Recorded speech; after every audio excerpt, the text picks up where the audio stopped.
Take it by the very edge. Hold on, I can't get hold of the napkin. That's the first problem.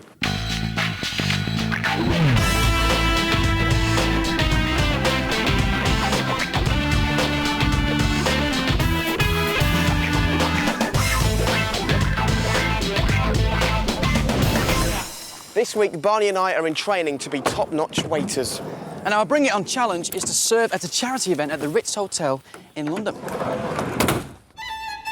This hotel has one of the best reputations in the world, with famous actors, politicians and even royalty dining here. It opened nearly 100 years ago and it still keeps its very strict rules, not just for its staff, but also for its guests. You've got to be smart just to eat here.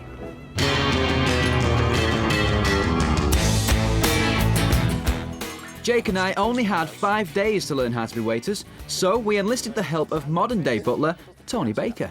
Have either of you done any waiting before? I was the part-time waiter of the year, but it was very much hundreds of people, chuck the food at them. How was your breakfast? Can I have a tip, please? That kind of thing, rather than what you do.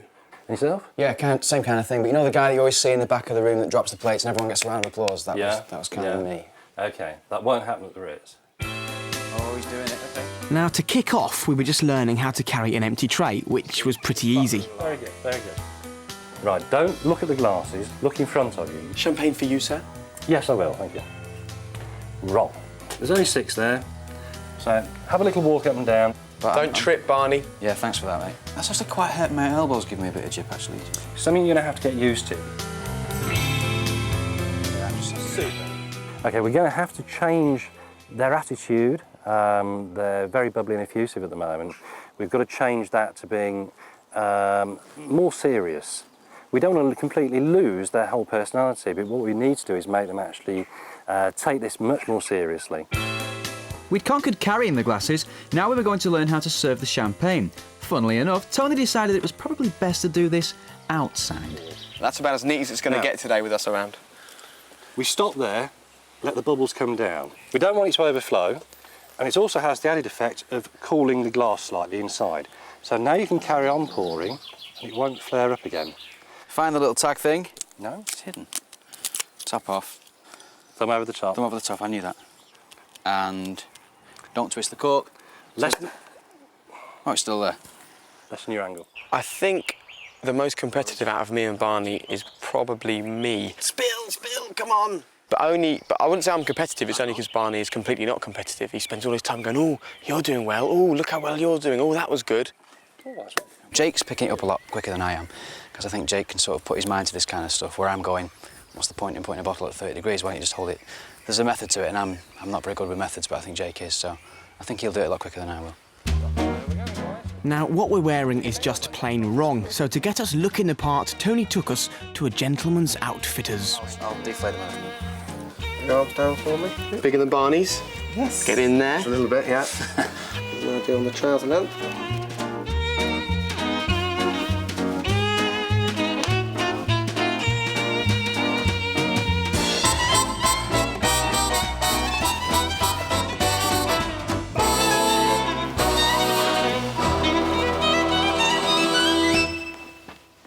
The suits helped, but we still needed tidying up. Next stop, a respectable haircut. I was not looking forward to this.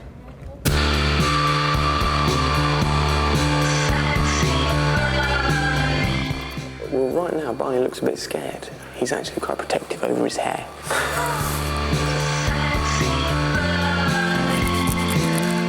I'm happy to have anything. Particularly now you look like that. Whatever happens to me, I can't make any worse, so it's fine. The pressure's off. Nice line. That is one round head. It's a big round head. A bit more flat, I think. There we go. Look at this. Would you like a stupid haircut with your dinner, madam?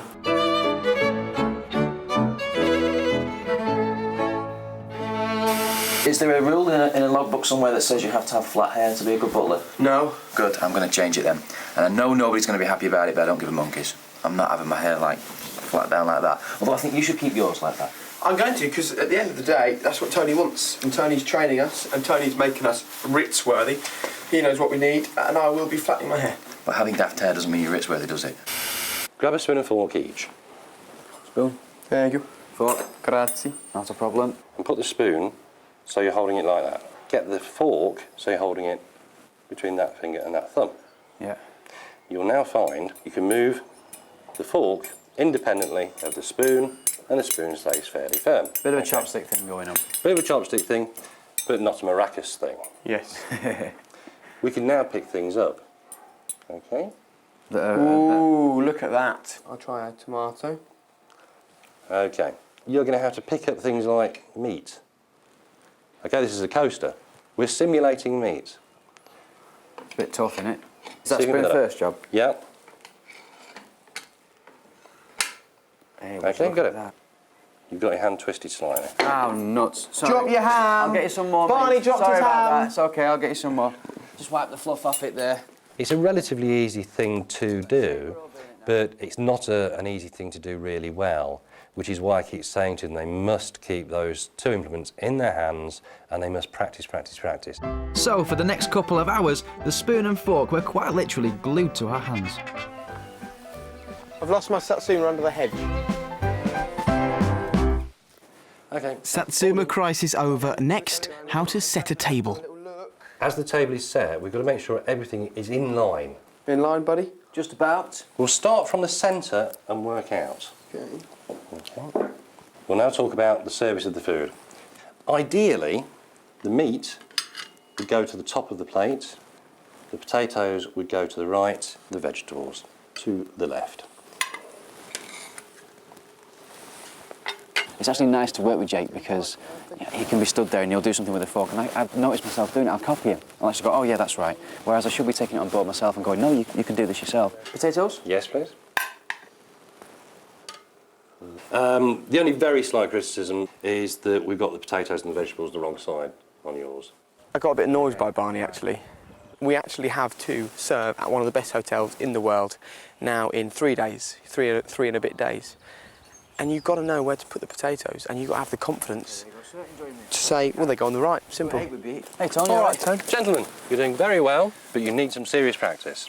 Right. We've set up a little surprise dinner party at your flat, Barney. Nice. Okay. Okay, I want you to go back, I want you to set the table, and I want you to serve silver service the guests that are coming for dinner this evening. Okay. Thank you very much. You're welcome.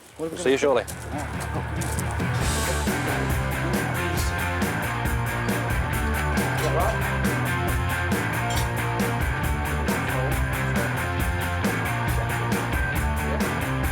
Look at that. Barney's posh pad. Stitch-Up's Anne and Callum turned out to be our surprise visitors. What's the main course? Tonight's main course is roast chicken with potatoes and a selection of vegetables. I'm vegetarian. Boys. Honestly? No, seriously. What's the Is problem? this some? Anne's am I- vegetarian. We should have asked that before. Are you really vegetarian? No, Are you stitching us up for it? No. We'll sort you out something fine, okay? We'll go and ask the chef if he can talk to you. We should have guessed, with these two, it was never going to be easy. Yeah. Oh no. That's okay. Sorry. Not a problem. No problem at all. That's a problem. Sort that out. What did we do? We'll just replace the top cloth. That's probably why it's there. Because you can't eat a whole meal on a wet cloth. I'm sorry. That's okay. Alright. Not a problem. Not a problem. Yeah. None on anybody's clothes. Everybody's okay. It's okay.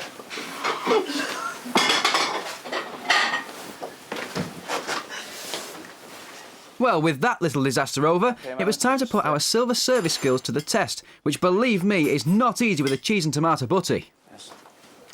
Excuse me, thank you. Serving the veg was much easier. So, would you like some potatoes? Yes, please.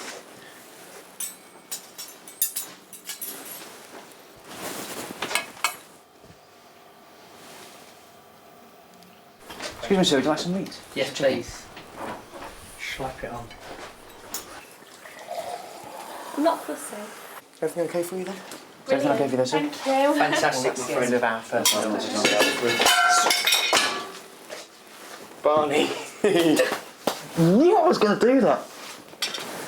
I do apologise, sir. I'll clean this up right away. Just don't do it at the Ritz. Shocking, and he was doing so well. My big problem is that I've got more questions now than I did have, because I was saying to myself when I was working, I was like, oh, do I clear stuff and hold stuff at the same time? Yeah. Do I move their dessert spoons around for them? You know, just little things. And you can't know everything, and I don't know enough.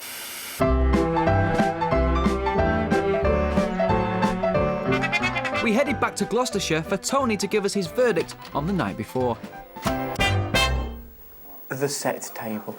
That looks great. I just can't quite see from that. The tallest glass, that's at the back for the water, yes? Yeah, they are. We decided that's where they went. I think that's right, isn't it? Mm-hmm. Yeah, so the tallest glass at the back. That's fine. Yeah. Right, so she's just spilled her drink all over the table. But we didn't know what to do at this point. It'd be interesting to see what you think. You're probably doing exactly the right thing, as she's stripping down like that. Oh, Barney. And have you ever silver served a sandwich? I can't actually remember ever silver serving a sandwich, I must confess. I would tend to do the meat first. Okay, we did think that on a day. Yeah. But... Oops.